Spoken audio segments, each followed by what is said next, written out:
Why carbon doesn't form C4 positive and C4 negative ions?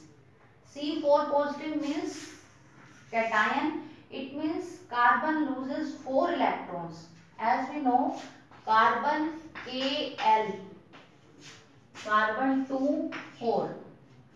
If carbon loses these 4 electrons, then duplet is completed. If carbon gains 4 electrons, then octet is completed. Carbon अगर अपने 4 electron lose करता है, after losing carbon this C becomes C4 positive. If carbon gains 4 electron, then it becomes C4 negative. Carbon अगर electron lose करेगा तो cation में change होगा, और अगर कार्बन इलेक्ट्रॉन गेन करेगा तो एनायन में चेंज होगा. But it becomes difficult for carbon to form C4 positive or C4 negative ion.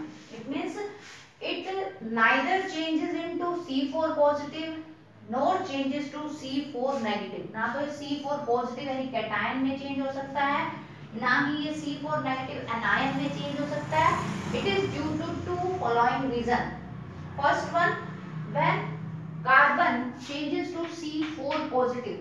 अगर कार्बन C4 पॉजिटिव में चेंज होता है, मींस ये अपने 4 इलेक्ट्रॉन लूज करता है, then large amount of energy is required for removing these 4 electron. In 4 electrons को remove करने के लिए ज्यादा अमाउंट में एनर्जी कार्बन को चाहिए, जो पॉसिबल नहीं है.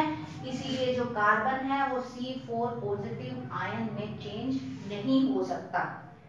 Other is when it changes to anion, carbon changes to C4 negative, it means it gain electrons. It also becomes difficult for carbon to changes into anion, it means C4 negative ion. It is due to large energy is required to overcome the force of repulsion between the incoming electron and the electron already present in carbon. For example, if we see the structure of carbon,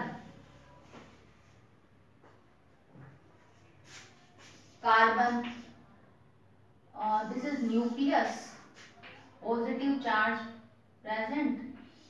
This is K shell and this is L shell. K shell, L shell.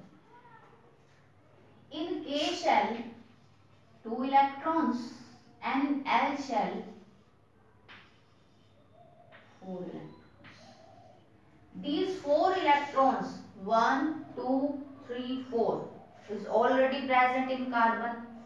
If carbon gains 4 electron, it means when it changes to C4 negative, जब ये C4 negative में change होगा तो 4 electrons को बाहर से gain करेगा. तो बाहर वाले जो 4 electrons हैं, इसको मैं स्टार से शो कर देती हूँ. 1, 2, 3, 4. ये जो 4 इलेक्ट्रॉन जो बाहर से आ रहे हैं, और जो ऑलरेडी इलेक्ट्रॉन प्रेजेंट है पहले कार्बन में, उनमें क्या होगी? Repulsion.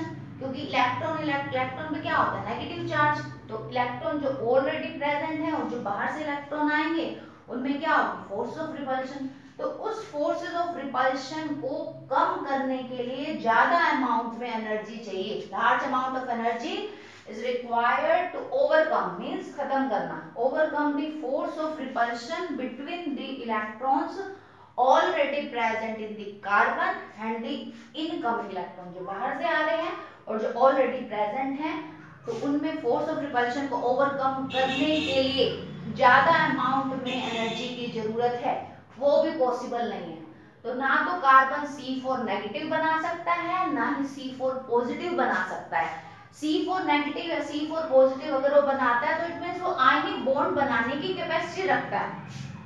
Covalent bond are formed by the mutual sharing of electron. Covalent bond तब बनता है जब इलेक्ट्रॉन्स, मतलब एक एटम दूसरे एटम के साथ इलेक्ट्रॉन शेयरिंग करता है, जो भी मैं बताऊंगी.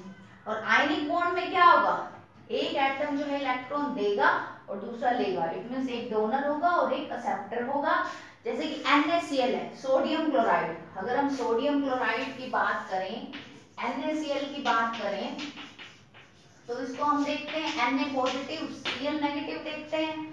इन Na sodium, what is the atomic number of sodium having atomic number 11 and its electronic configuration 281। Configuration क्या है उसकी 281। तो सोडियम की वैलेंसी 1 है क्योंकि अपना एक इलेक्ट्रॉन लूज कर देता है, it loses this one electron। chlorine having atomic number 17, so it means 287, electronic configuration of chlorine 287। so chlorine need one electron for completing their octet and sodium loses this one electron। Sodium क्या है, electron किसको देगा, chlorine को। जो electron देता है, the atom or element which loses electron acquires positive charge and the atom or element which gain electron acquire negative charge। sodium loses one electron which is accepted by chlorine, so sodium gains positive charge and chlorine which accept electron gains negative charge। therefore in NaCl positive charge is present on sodium and negative charge is present on chlorine। this is an example of ionic bond which we will study in chapter metal and non-metal। now covalent compound, carbon only show covalent bond or it can form only covalent bond due to these two reasons which have already explained। now some examples of covalent compounds।